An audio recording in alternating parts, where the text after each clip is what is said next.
Rogue Frequencies. I'm Olivia. And I'm Matt. And we talk about punk music and culture, but not in the way you would expect. We're using all things punk as a way to learn more about individual and collective human growth and development. And our little disclaimer is that we are creating distinctive groupings as we reflect on human experiences and self-discovery. But our groupings are not, by any means, meant to be definitive, all-inclusive categorizations, but to simply give us a shared framework to reference to articulate some concepts. So, today, we are talking about the New York hardcore scene. So, Matt, why don't you do best, or excuse me, do what you do best as our resident historist? Give us some history and context of the New York hardcore punk scene in a nutshell. I'll do my best. Yeah. So the New York hardcore scene was born in the late 1970s, really rounds into form in the 1980s. And it's coming out of this economic and social decay within New York City. This is a time when crime is on the rise, where areas of the city are in disrepair. There's a socioeconomic strife that's really, truly killing what's left of the American dream. Within all of that chaos, the working class kids of the city rose up out of this blight and created a new genre of punk rock meant to capture their experiences, what they were living with and dealing with, right? New York hardcore was born out of this chaos, right? And this is a break. This is a break away from the Max's Kansas City CBGB original punk rock scene of the late 1970s. This is centered around, to some extent, CBGBs, but a venue called A7. And within it, we have these bands that are playing this stripped down, fast, driving version of punk rock, right? One of the founders of the scene, according to himself, the only true punk in the city. He says, everybody else is from the outer boroughs. They're all what he says, bridge and tunnel guys. Vinny Stigma of Agnostic Front said, and I'm quoting him here, I would go see a band and I would say, I can do that better. I could do it faster and I could do it louder. And that's how he says his playing style evolved. And from that came New York hardcore, right? This really politically charged, class-based lyrical structure that's raw and it's gritty.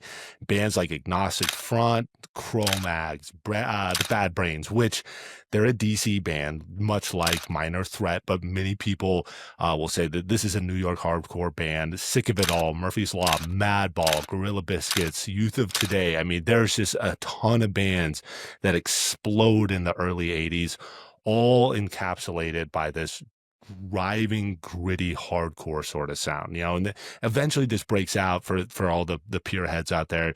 Like I said, you've already got Minor Threat, and then from that you'll eventually get Fugazi.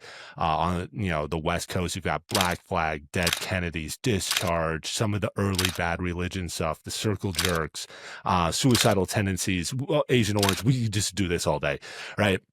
The point is that what we have are these bands that are animated by these overarching principles, right? You get some alphabet soup, you get DIY, do it yourself punk. If the punk that you want isn't out there, go make it. If the scene that you want isn't out there, it's not in your city, it's not in your town, guess what? You make it, right? You don't have a record deal? Doesn't matter. Record however you can, right? You don't have a place to live? Go build a squat. Right? Like, this is truly what New York hardcore was all about, right?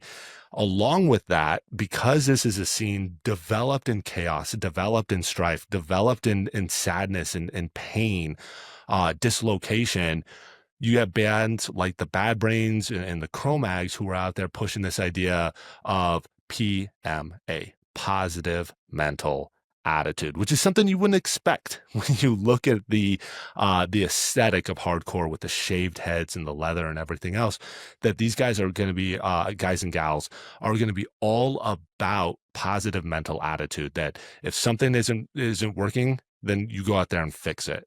For them, that meant confrontation with society, though. That meant dabbling in antisocial behaviors, because the society that they lived in, look at pictures of New York in the late 70s and early 80s, places like Alphabet City, the Bronx. Lots of artists have come out of this milieu and talked about this. A lot of the early rap and hip hop, very similar themes of dislocation. And so if that's the society you live in, yeah, maybe I don't want to be a part of this, right? And so the scene, the lyrical content is all about pushing back against that world, right?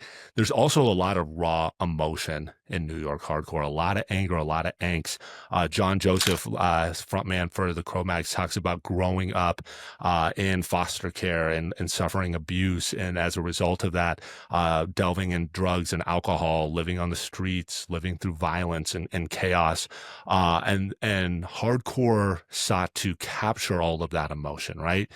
So what we're driving at is that on the surface, this looks like the type of punk, the punk that was popularized in movies like Repo Man or After Midnight, this kind of like cartoonish shaved heads or mohawks or leather or whatever, the sort of thing that boomers and then anybody who was born probably like after 1987 associates with like the golden era of punk, this kind of like near at society.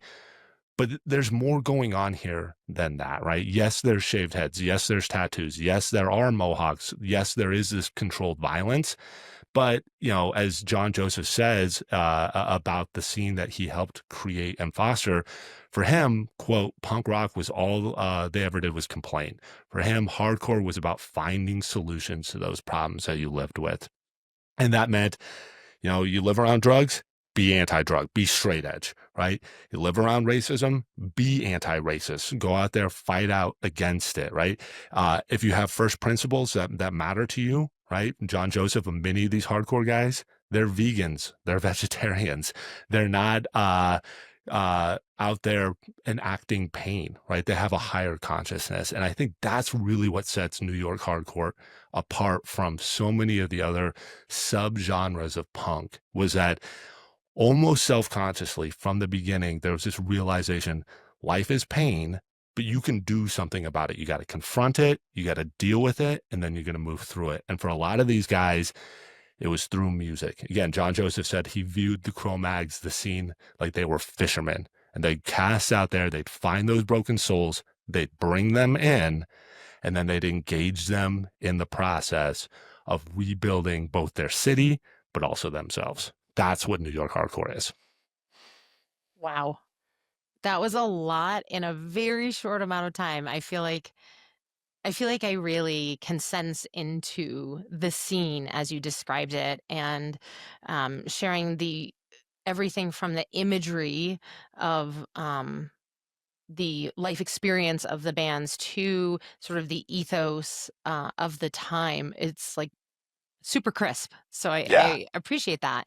And with that crispness of the history, maybe we can talk about a few themes that we want to pull out from the New York hardcore scene in the way we've described it here, to think about growth. And the first thing I want to talk about today um, is a description you made around around the struggle, around um, this new genre was not born of comfort. It was born of pain, of discomfort, of struggle. And in the beginning of describing this scene, you spoke of the climate by which the mostly men and a few women who created this scene grew up in this environment of struggle, strife. There was a downturn. It was a time when, especially in New York was really downtrodden. It was before. It was before the rebirth of New York City and Times Square and Yes. all of that. Yeah, totally. And I think even what's different about this scene than the punk rock that was happening only a couple years earlier, you kind of think about like 77 is when punk breaks and all that sort of stuff. Um, there was a lot of art in that punk, right? Like New York still had like this vibrant art scene. It still had this sort of creativity. You think of those early punk bands and you think of Television and Blondie and Richard Hell and the Voidoids and the Talking Heads and Patti Smith. And there's this artistic sort of element. There's the Mercer Art Project. There's, even if it's musically in conversation with punk, something like the New York Dolls, there's also this performance, this glam element. Hardcore had none of that. It has like this class class-based struggle to it. It has this raw emotion, humanity to it. That something that like really you don't see in this era of American punk before hardcore, but you did see in England because England was going through that dislocation economically, socially, culturally. And so I think what you get is this really raw expression here that it takes the city, it takes the environment, it takes what you're living in, and it encapsulates it in the music. And for a lot of the content, the feeling, like for a lot of these people living in this, their art cannot be disassociated from where the art is being created. They're one and the same, and they're these really authentic and true expressions of who you are. There's nothing fake here to this. There's and it's not even meant to be like transgressive in the way that like maybe the Dead Boys are out there putting the Swazi on stuff and they're like, oh, look at us, we're edgy. When I had the opportunity to be talked at by Vinny Stigma a couple of years ago when I was at the Punk Rock Museum, and I'm looking at these pictures on the wall of Agnostic Front, and this voice kind of below, I'm a tall guy, this voice kind of below me into behind starts saying these things about these pictures, but they're like knowing. And I turn around and it's Vinny Stigma, and he's just kind of talking into the space. And it's he and I there, and he's just talking about like his experiences of what it was like to live in the city and what they were doing and how much fun it was, but also just like how real everything that they were doing was. And it was this cool kind of realization that like there was no attempt to try to piss anybody off on purpose. Everybody's already mad. You didn't have to make anybody mad. They were already pissed off. And so what they were trying to do was, all right, you've got this anger, you've got this core of who you are. What do you do with that? Overall, how do you have fun? How do you live a life that is true? Right. And I think that's what this scene really is all about. Right. It's authentic in a way that maybe some other times in punk rock, some other musical genres and scenes get blasted for being commercial or fake or plastic. This isn't that. This is raw, very consciously, self-consciously raw.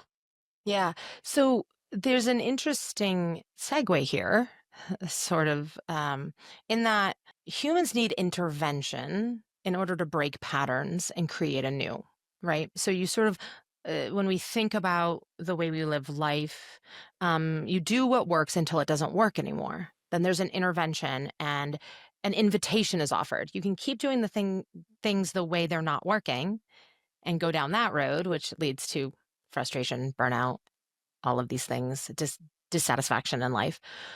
Or you can choose to use the intervention as an opportunity to try out some new things, which is not easy. We hear in this scene grit. You spoke of that a few times here. You need this characteristic that Angela Duckworth has brought into popular culture as this idea of grit, the stick-to-itiveness by which you can harness to move into new spaces because things are uncomfortable until they become comfortable. And so Totally. as you were speaking, yeah, as you were speaking about this, I hear New York hardcore as an intervention in the punk scene. There's an opportunity, there's a discomfort of this music is my music, but doesn't quite speak to me. So I'm going to intervene here and spin off a new type. Now, there's maybe no one human really intentionally doing that, but there's a collectiveness in which the spin-off occurs. I'm curious, Matt, if you can delineate what the previous scene was like to help us see better this spin-off. Yeah. I mean, from my understanding, a lot of that early punk that was out there was still very much trying to be part of like the broader musical landscape. You think about bands like the Ramones who wanted to just kind of be a pop rock and roll band in a lot of ways.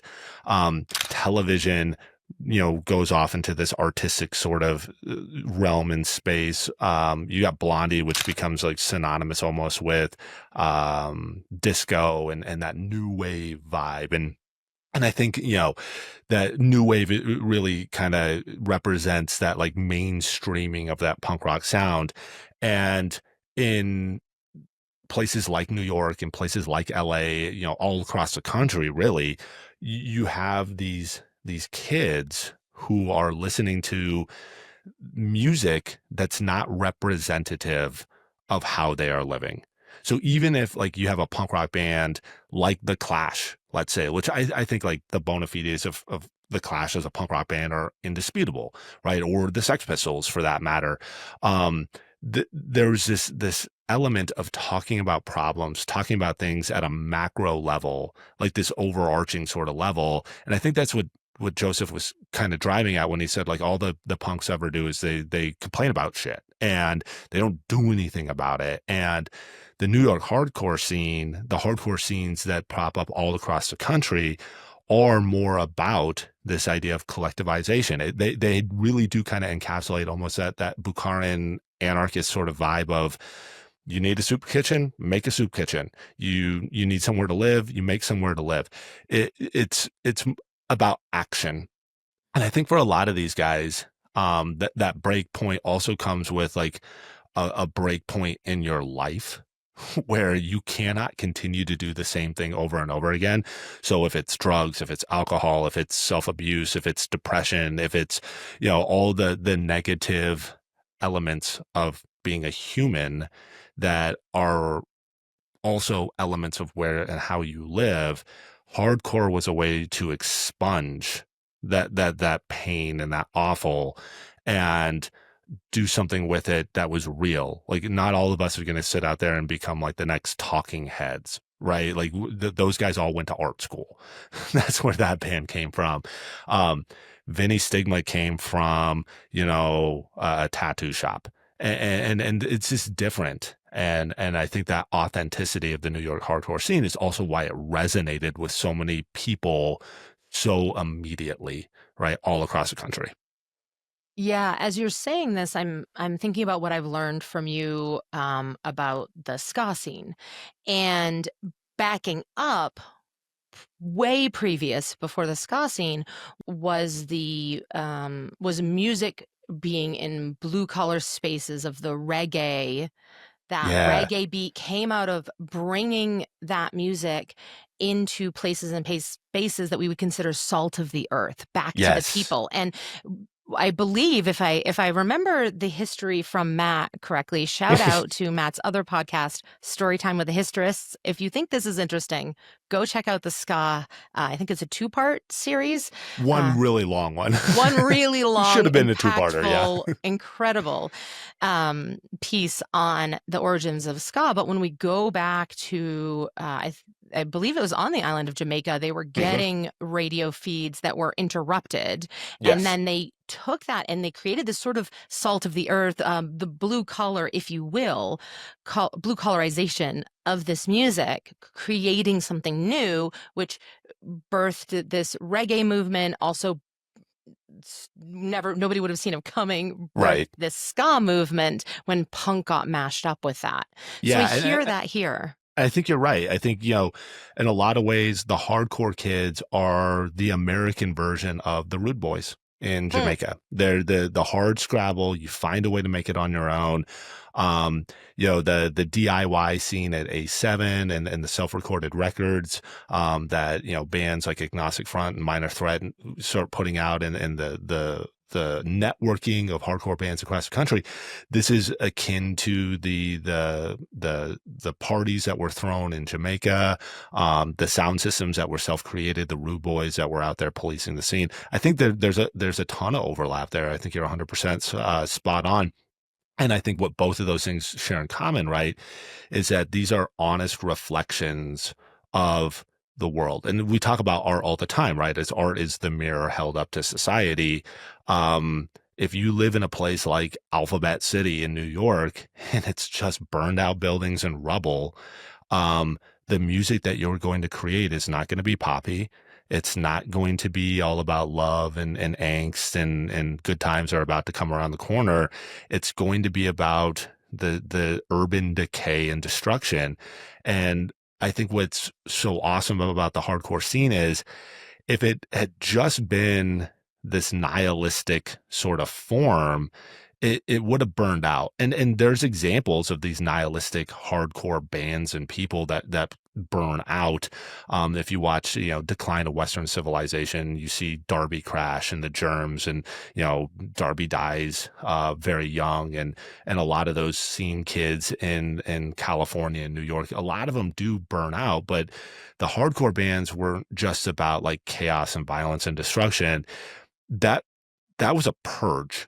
The violence and chaos was a purge. You get that out. You get those things that are inside of you out. You can't let them stay. You're not going to rebuild anything. You're not going to repair anything if that stays inside of you. It's like an old building, right? If it's rotten on the inside, you got to take the rot out and then you build back something new. But it's in the same form. It's not a total tear down. It's a growth process. And I think that's the difference, right? And just like you might talk about a city or something else, like you're the vessel, you're always going to be the vessel. And so you reform and you rebuild and the city stays the same, or do you gentrify and tear everything down and then what you have is not the same anymore? For a lot of these hardcore guys, they wanted to be the people they wanted to be, and there was this realization that if you just destroy and you tear it all away, what's left? Nothing. You're going to be gone, right? So you got to rebuild yourself as well, right? And that's why a lot of these guys eventually get into Buddhism, like oddly enough, because there's that process, that cycle of rebirth, that's there. And again, like New York hardcore is a lot deeper than you would think. Hardcore in general is a lot deeper than you would think, just if you were to look at it on the outside. Yeah, it's a really nice way into talking about sort of this idea of ethos over costume. And so we tend to think of the punk scene as being highly costumed. And it is. I mean, there are many looks within punk, but we can all think of the signature look.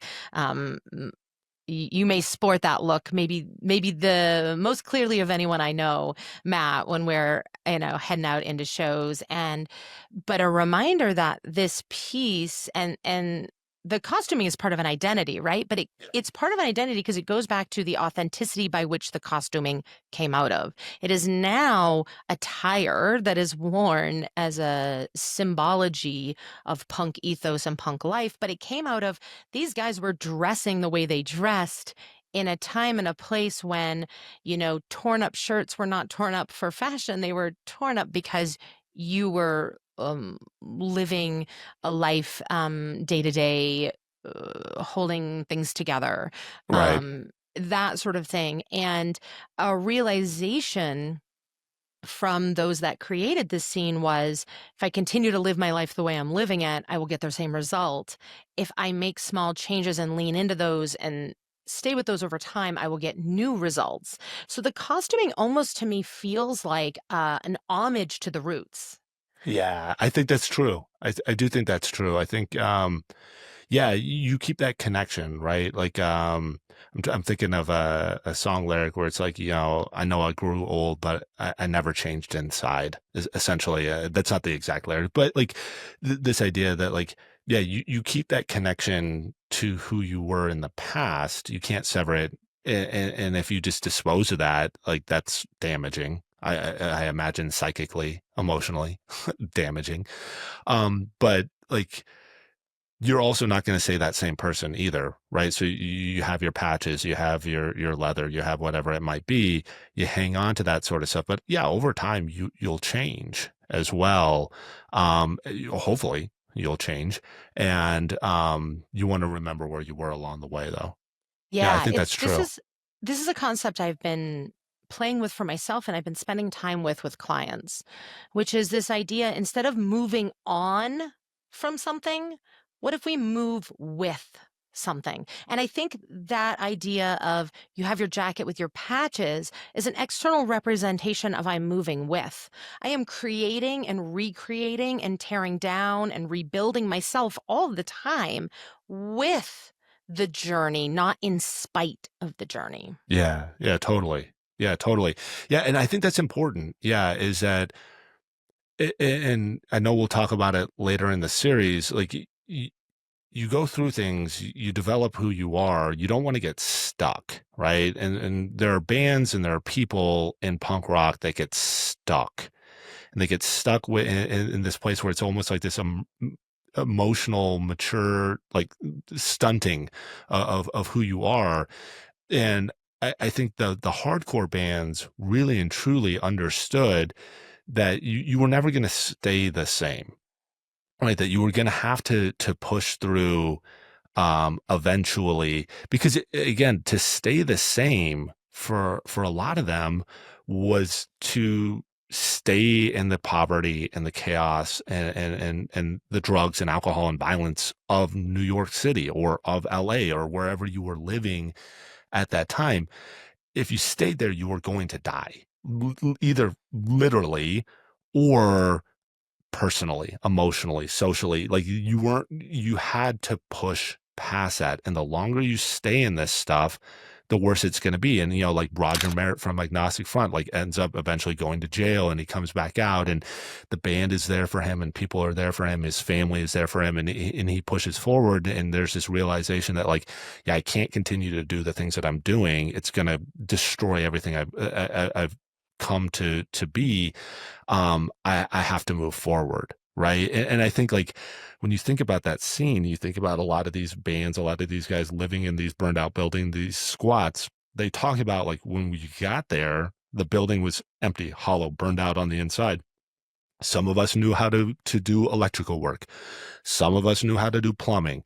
Somebody knew a guy who knew a guy. And eventually those burned out buildings, those squats, were built up into actual living spaces where people could actually make their life. And I think that is the same thing that was happening in the music scene.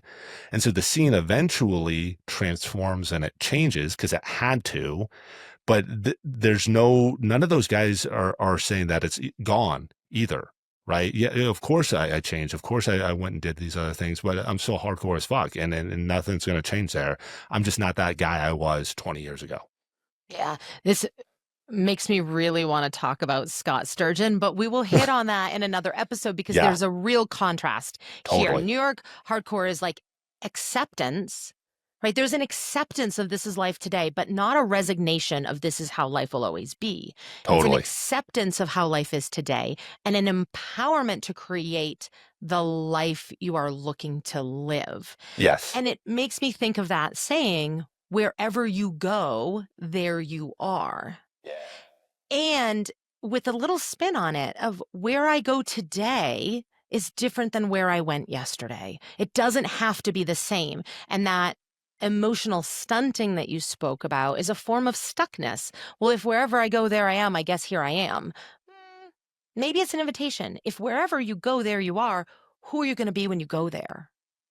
Are you going to be the same person you were, or are you going to choose that empowerment to construct, to deconstruct, to construct, which is what this genre invites us to consider in our lives? Yeah. Totally. Totally.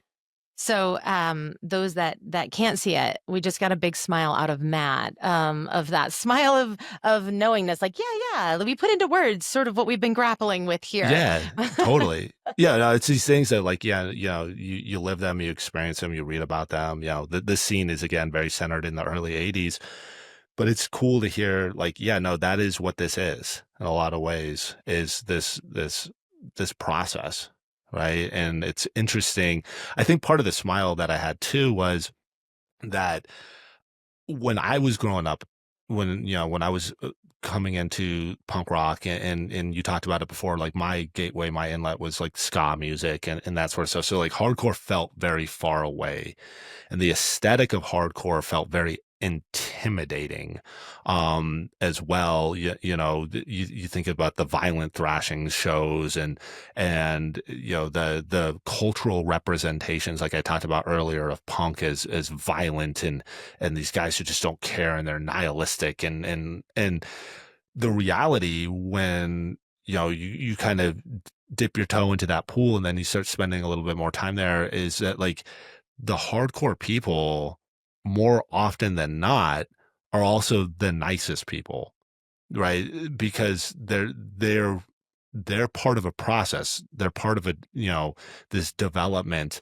of self that's not always there, right? When you're at the show, when you're at the club, wherever it might be, there's sometimes, someone who looks like quote unquote less punk, but their intentions aren't good, right? That, whether that's because they're on drugs and alcohol, or they're angry and hurt inside, and then they want to hurt somebody else as a way of getting that out.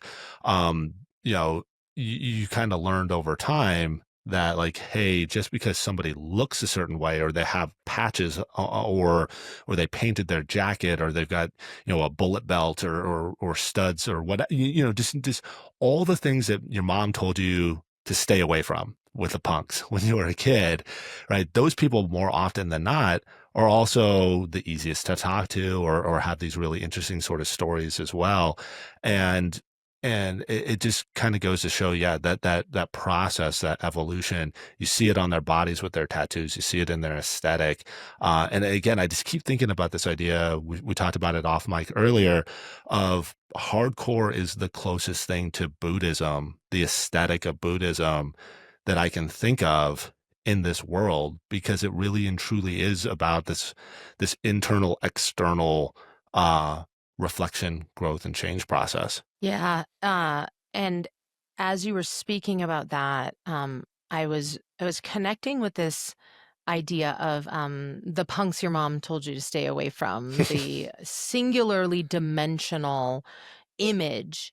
And I would say every culture, every ethos, every scene, everything that you can encapsulate in the human mind, we try to distill it down to a singular dimension in order to understand it as a gateway in. And if we stop at that singular dimensional understanding, then it's an untruth of what that group really is, because it's so singular, it's not actually true. And to Totally. hear you speak about that intimidation of the scene, like the destruction, like there's a little weariness, leeriness, and as you lean into it, you start to realize there are multitudes there. And the Yeah. multitudes are the real truth.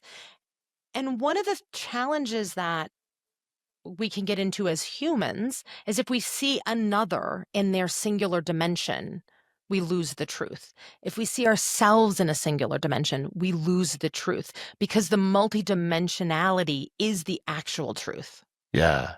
Yeah. That's deep. Yeah.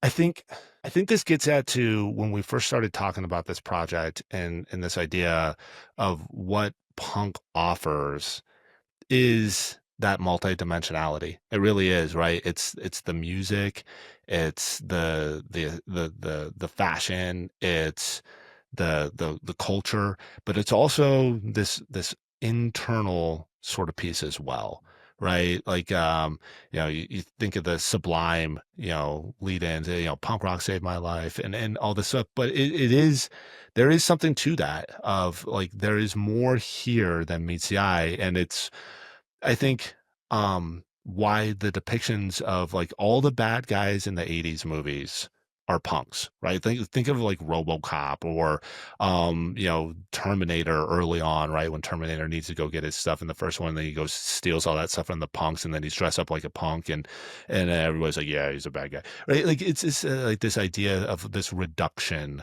of people into one element. Like, you flatten everything out, like you said, you have this singular representation, the singular dimension, and you flatten everything out enough. And what you're left with is, oh, it's loud and it's violent and there's drugs, stay away. And not to say that those things aren't true, that those things definitely existed. And we'll talk about that in other episodes.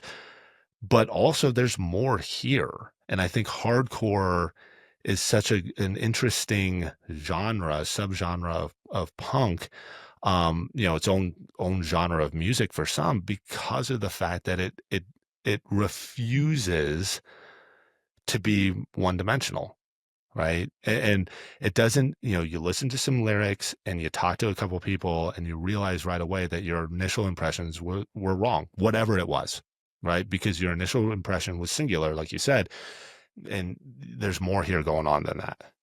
Yeah, and that's true for ourselves. So frequently, we might notice something about ourselves that we don't prefer, or we might notice a feeling. So I feel mad, feel angry at myself or someone else. We might notice this feeling, and it's legit to be with that feeling. And there's probably something underneath it that's creating that feeling. So if we go a step deeper, well, why am I angry? Oh, well, I procrastinated again. Why did I procrastinate? Because I was overwhelmed. Why was I overwhelmed? Because I don't know how to do something. Oh, well, now I can see the solution. If I don't know how to do something, maybe if I learn how to do it, I won't procrastinate. I mean, we can move back up the ladder, right? I won't procrastinate. I will feel less overwhelmed and I won't be angry with myself. And this scene offers this idea of sometimes how we might describe meditation or even a practice of Buddhism. Not that I am a practicing Buddhist myself, but have studied um, in that tutelage. This idea of the art of 1,000 returns. As I return back to myself time and time again, or my meditation practice or whatever, returning again and again, the cycle of 1,000 returns, it's not actually a circle, it's a spiral.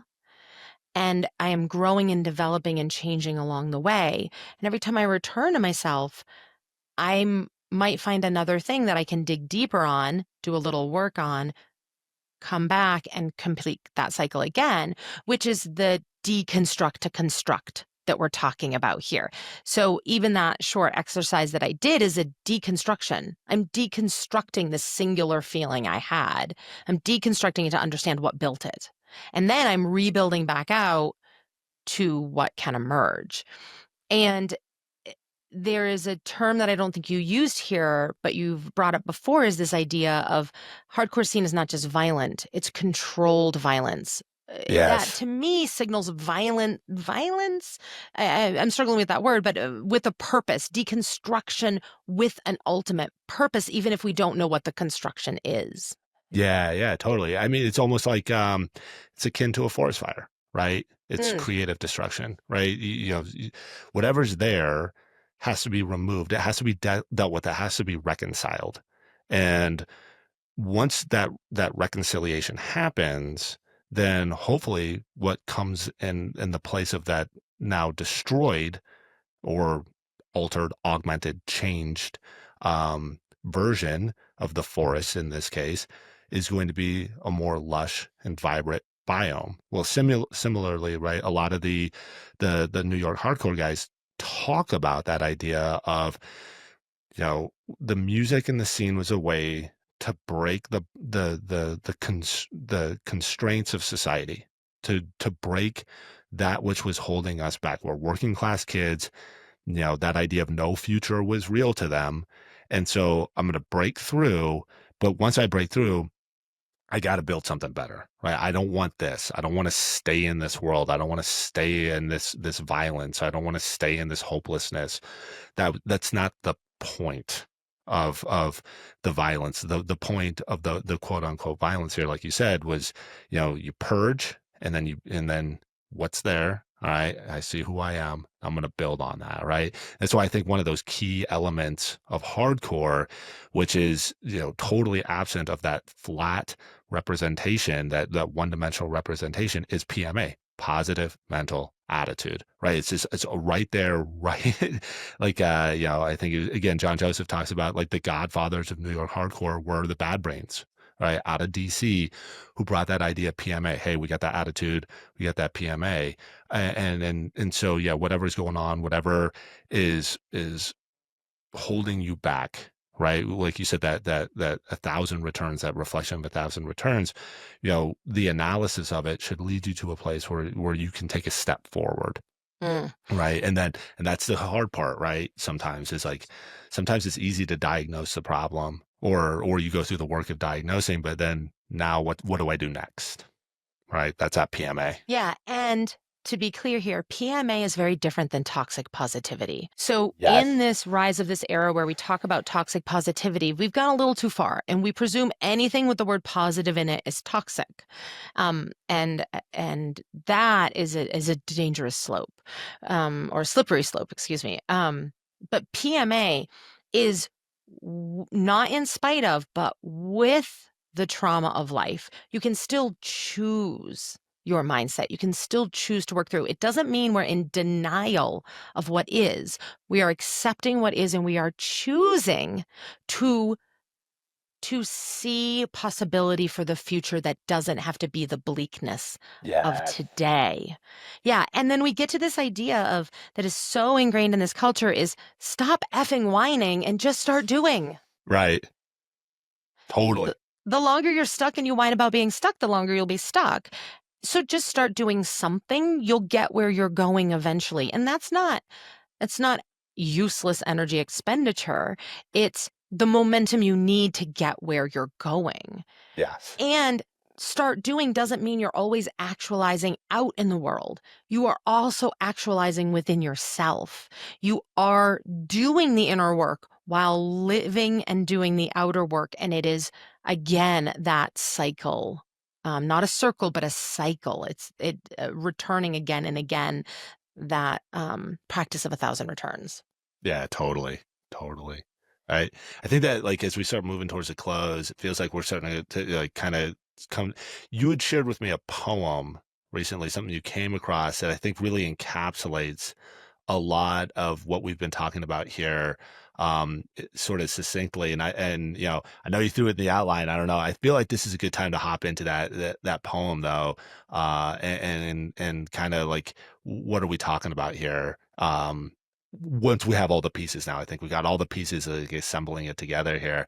I think that poem you shared with me was perfect when it came. It's weird how stuff like that comes to you, right? When Yeah, it you're is. And even more interesting is as we were talking about this, there's a second Nora Bateson poem that comes to mind, that maybe we'll revisit in another episode. I'm not sure, but it speaks to much of what we were talking about here. And the one I shared with you earlier this week is Nora Bateson's poem called Tone. And it can be found in her book Combining, which is a collection. It's a systems thinking book, and it's a collection of art, poetry, and articles, some of which have been previously published, some of which have not. And so, with that, yeah, I'll share that poem here called Tone. When culture is disassembling, it is also reassembling. The tone, the aesthetic, the language, and the mutual care is what will form and inform the connective tissue of the new linkings. The tone matters. Kindness is a tone. Dude, that's like so perfect. It's like crazy how that like you came across that as we are like prepping this episode out. That's like perfect. Yeah, and you had some thoughts on kindness that I think would be really interesting to share as we start to wrap up. Yeah, like and I think this starts to bridge into our next episode as well. This idea of kindness isn't always like soft. It is like kindness is forgiving, it's caring, but it's true, it's authentic. You know the difference between when somebody is being kind to you and when they're putting you on. Right. You know the difference between when somebody actually cares for you. There's an actual element. There's something that's given with kindness, versus like somebody who says something, or I'm thinking of that really hollow, like kind of like memey, like oh, like sweet, like sweetie, that's so tough, but you'll be better. Bye. Right. Like, but you know what I'm saying? Like that's not kindness. That's dismissal. That you're dismissing somebody. You're stepping on them. Kindness is there for somebody else, right? And I think part of kindness that we were talking about before, and I think that really shows up in the next round of bands that we're going to take a look at in the next scene, is this idea of being there for somebody else. Also means being there through their pain, through their challenges, through their dislocation, with them. Right. Either sometimes it's physically, sometimes it's emotionally, sometimes, but there's a connection there. The kindness stays with you and it listens and it hurts. It's empathetic. And that doesn't mean it's soft though. Right. It doesn't mean that it's like you said, I think the word you used when we were talking about this before was mushy. It's not that. Kindness can be hard. It can be in your face, but it's also present, right? And that matters too. Yeah, that's a beautiful description of authentic kindness. And if there's anything we take from this scene, it's authenticity. Mhm. That is the heart and soul and lifeblood of this scene. If we made the folks in this scene sit down and do a core values exercise, I think we would see authenticity being the number one core value here. And that's why this poem, I think, fits so beautifully with this conversation and why we couldn't not include it here as another form of art to help us continue to think about these concepts is this connective tissue of, and she says it, the connective tissue of the new linkings, not Right. we're shedding away the old to be forgotten forever, but the connective tissue of the past to the present to the future and the interconnectedness among us that is part of the disassembling and reassembling. There's no better way I can think of to describe the New York hardcore punk scene than this exact poem. Yeah, totally. So let's put this in a nutshell as we wrap up. For me, I think the prime takeaway here is this idea of the cyclical nature of construction and destruction, and that they happen simultaneously and overlapping yet separate at the same time. And that just because we tear something down doesn't mean it didn't serve its purpose, but all the more so by tearing it down, we honor its previous purpose and allow it to give birth to something else and something new in its place. Yeah, 100%. Yeah, I think yeah, I think the only other thing, not to add, but to build on there would be this idea of like you have to go through those steps, right? Like you each element of the hardcore scene, the personal growth and discovery scene, whatever it is, that process, you go through all of the steps, which means you have to go through the completion step as well. And I think that that's the part that's always the most challenging. It's the most difficult. It's easy to stay in the destruction. It's easy to stay in the introspection, um, because there's not a lot being risked in that moment. Versus like what's going to come next? Who are you going to be? How are you going to be? What are you going to be in that next step? Um, that part's hard. And that's why you create those other elements of who you are along the way, because like you said, then you're not you're tethered, you're anchored into something, right? And so you're not drifting away, you're just moving afield, right? And I think that matters. Yeah, rebirth often feels like the vulnerability of being a newborn baby. Hmm. But the reality is the with the rebirth, you bring the strength of all the past, all the patches of the past experience. You bring that with you. And while it feels vulnerable, it's not often as risky as it feels on the inside. And to do it in spite of or because of that tenderness, that fear, that vulnerability is where we're called to go from the lessons of this scene. Of Totally. this scene wouldn't exist without the risk of people. Now, in hindsight, that doesn't seem risky, but the reality is, in the time and space that they were doing it, it was very risky. Um, and again and again, and we'll see this with many other bands as we go through this series, is the birth of something new by taking risks and the additional life lessons we can glean from those as we continue to grow ourselves, our communities, our society. Totally. Yep. All right. Want to kick a few resources our way? We'll have many more resources in the show notes, but do you want to shout out a few that you think are particularly impactful here? Yeah, I think if you're just curious more about the scene, and the history of the scene, and you want to hear from the people who were there, Vice did, I mean, like 14 years ago, I think, something like that, a while back, a series called Under the Influence, which is all about various musical scenes. A lot of them are punk oriented, and we checked out the one for the New York hardcore scene, where that's where we got a lot of that interviews and those quotes and that sort of stuff that are pretty cool out there. I would say, like, I forget the name of the book right now, and there was a movie about the band Agnostic Front, and we'll throw the name of everything into the show notes. But a really good conversation just about the band, Roger Merritt and Vinny Stigma talking about their process and how they came up as well. That it's definitely worthwhile to check out as well. We'll also have a playlist on Spotify to start to check out some of these bands, some of our top songs that we think invite us to think about these concepts and also represents the bands, the scenes, the time. And then with that, it seems like this is a wrap up on today's conversation about life lessons from the New York hardcore scene. And next time, we'll continue on this pathway we're on, and we'll talk about purpose and actualization through two bands that most people listening to this are going to be very familiar with, I presume, Rancid and The Clash. Yeah, I'm excited for those. Definitely excited for those too.